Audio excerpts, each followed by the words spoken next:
My calla lilies are wilting. Calla lilies grow from bulbs.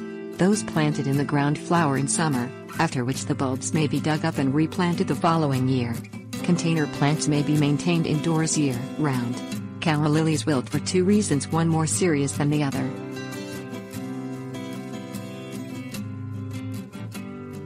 Causes. Calla lilies are susceptible to tomato spotted wilt virus, which causes leaf wilt. Lilies also wilt when they need to rest. Wilting may mean they require a period of dormancy. Distinction. If a calla lily's leaves turn yellow and wilt or curl, the plant needs dormancy. White or brown spots and streaks on the leaves indicate the presence of tomato spotted wilt virus.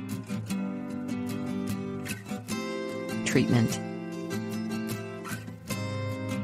Colorado State University Extension recommends discarding calla lilies infected with tomato spotted wilt virus. If your plant needs a rest period, reduce watering for 6 weeks to allow it to rest, allowing the soil to dry. When watering resumes, the calla lily should again grow normally.